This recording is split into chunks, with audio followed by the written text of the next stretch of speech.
I'm sorry to report this rather bizarre and unfortunate story to you and maybe mess up your Sunday morning. Well, I think we'll all get over it, but it's really, really important.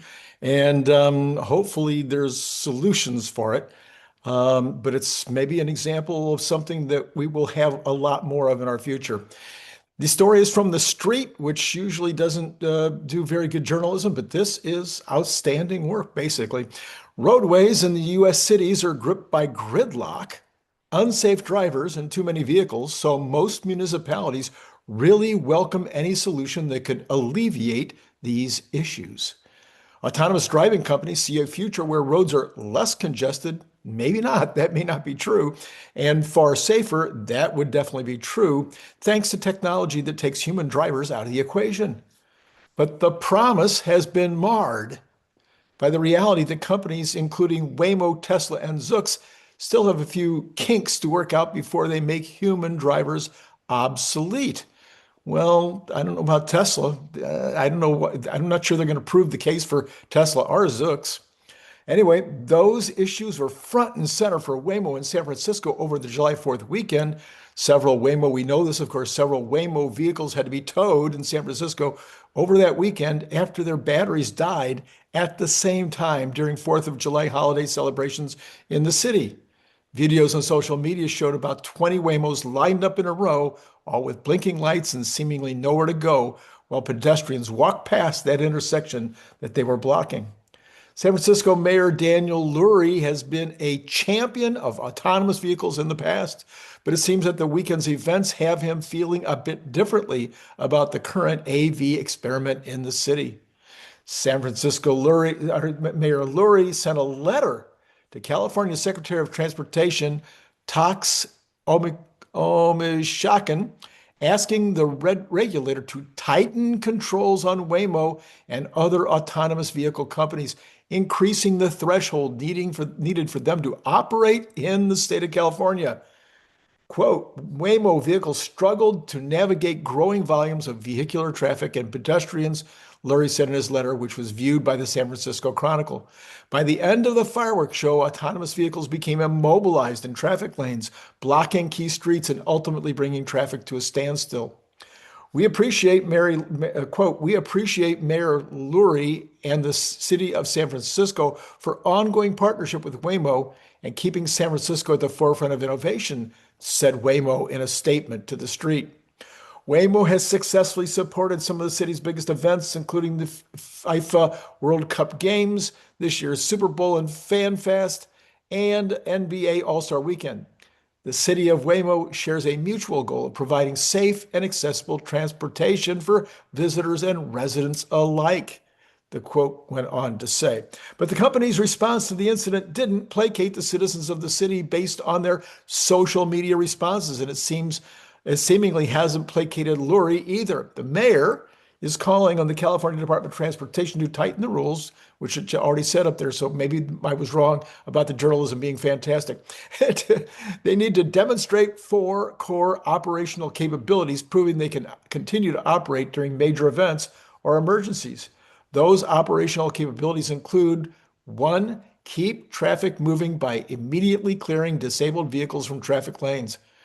Two, respond in real time to emergency by updating geofencing or changing pickup and drop off locations so traffic can keep flowing. 3, provide operational transparency by updating local agencies on service disruptions, immobilized vehicles, and roadside assistance efforts. Conduct tests and exercise so that they can show that they are ready for widespread crowds in unpredictable road conditions. San Francisco is currently conducting what the Chronicle calls an autopsy of the traffic chaos Waymo sparked on July 4th. Quote, Waymo has successfully supported we'd already heard that. The city and Waymo share we know that. Wait a minute. I copied something twice. Let me be clear. The inability to detect and appropriately respond to such situations represented a functional insufficiency, NISTA Administrator Jonathan Morrison said. Emergency scenes are not rare or extreme edge cases. As such, NISTA is today issuing a call a call to action for AV developers and operators to immediately focus their resources on fixing this issue. Now, I haven't heard that Zoox has had this problem, and I certainly haven't heard that Tesla has had these kind of problems. So I don't know why they included those other names in the article, but it is important. This is the kind of stuff that if Waymo doesn't fix, it brings a bad rep to the entire industry. So get with it, Waymo. All right, I have this much more uplifting from Dustin. I don't know if you read his stuff on X, but if you don't, you should. He goes under the name R capital O C K, so Rock 3123. Elon Musk just said the blind will see better than anyone with working eyes. That's not optimism. That's a spec sheet. Musk, quote, and then over time, I think you get to higher resolution than human eyes, unquote. Not restoring vision, making it obsolete. Human eyes peaked millions of years ago, or hundreds of thousands of years, tens of thousands of years ago. Digital input has no peak. Musk, like Geordi LaForge from Star Trek, the visor didn't fix oversight. It accessed the entire electromagnetic spectrum. That is the blueprint. Musk, do you want to see in radar? No problem. Vision stops being vision when your retina allows. It beacons what you select. Musk says, you can see ultraviolet, infrared, eagle vision, whatever you want. You could also see it in different wavelengths. Heat signatures, microscopic precision, wavelengths your eyes would never be able to detect because survival never required those. Or God didn't plan it that way. You pick. All toggleable, resolution with no biological calling. Blindness stops being a deficit, becomes early access. The first Neuralink patients won't be recovering what they lost. They'll be accessing what no one has ever had. In fact, biology becomes the limitation. Every human who has ever lived has seen the same narrow fraction of what actually exists. Same wavelength, same resolution, same biological ceiling for, he says, 300,000 years. I say 8,000 years. Everything humanity has ever built, discovered, or understood, we did while perceiving less than 1% of what's actually there. We call that vision. It was just enough not to die, which is all we really needed, right? You'll never see the world. You've seen your body's opinion of it. Well, okay. Neuralink doesn't improve that system. It replaces it. Two people will stand in the same room, one with biological eyes, one with Neuralink, and they won't be looking at the same reality. The blind won't just see again. They'll see more than anyone reading this. So just so we say that, we have this superhuman capability already. We just don't have it in our skull. We don't have it emanating through our eyes. We have the capabilities as a result of telescopes, microscopes, and various kinds of scopes that can see all the things above.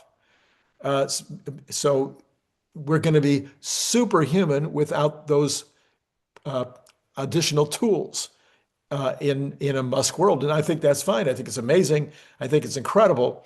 But it's just another step. That's not the breakthrough to me. The breakthrough is that the blind will see. But I thought it was interesting, useful, and well written.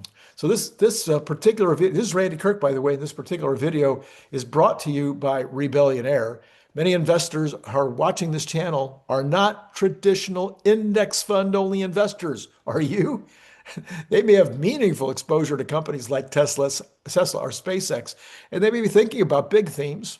I'm sure you are, like autonomy, robotics, electric vehicles, energy, artificial intelligence, rockets, and satellite technology. Well, Rebellionaire, they are a registered investment advisor, and they work with investors who hold concentrated positions, including interest in companies like Tesla and SpaceX. The firm specifically provides investment management, financial planning, related advisory services for clients who want help evaluating concentrated wealth. Those kinds of advice can include portfolio risk, tax planning, income strategies, charitable giving, liquidity needs, and long-term planning. Rebellionaire's focus is helping concentrated investors think through both the opportunities and the risks that come with holding meaningful positions. You can find some more information about Rebellionaire, including its services and important disclosures, just by visiting their website. It's Rebellionaire, AIRE.com, Rebellionaire.com. All right, this is also from Dustin. I know it's a two for this morning, but I just had to report this one as well. Leave you with something uplifting after starting with something challenging on a Sunday morning. This is something uplifting. So Jensen Huang just put a price on the thing you spent your whole life building. It's $20 a month. Wang says, quote, intelligence is going to be commoditized, not augmented, not assisted, commoditized, priced and distributed like electricity. Every system you pass through sorted you on one variable, how fast you process.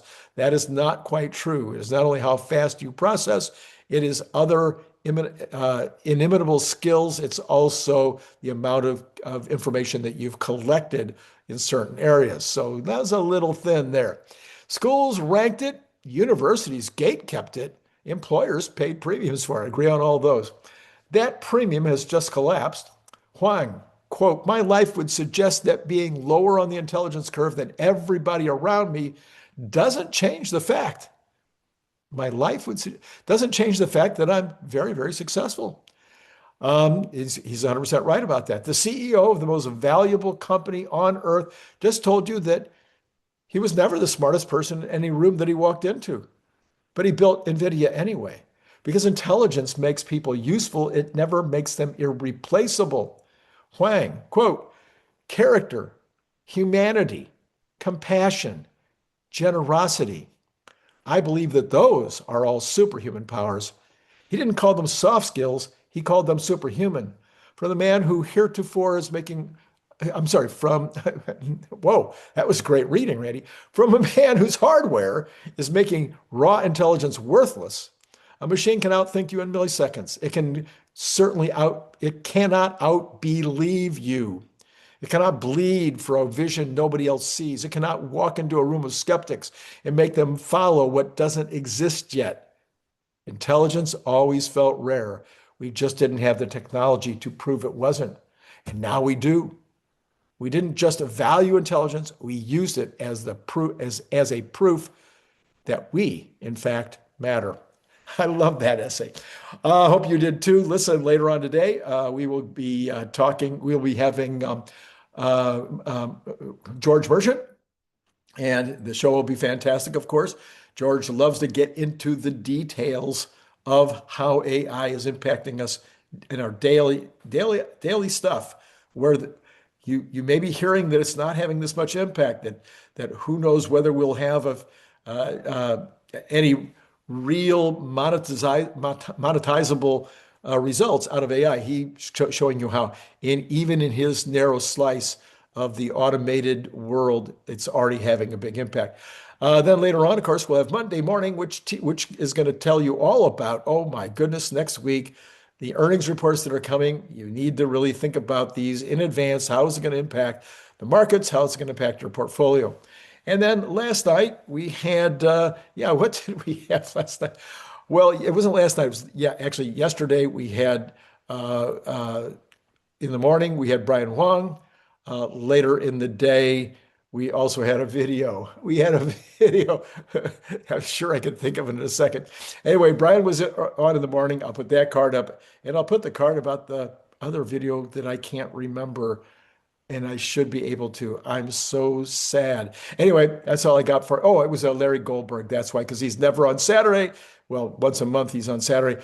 But he was on Saturday yesterday, and of course, Larry and I had a phenomenal, fun discussion where you won't believe it, we didn't agree on everything. I'll put those cards both up here in case you got a few minutes to spend doing that this morning. As always, let me just say that happy Sunday, and it's been great talking to you.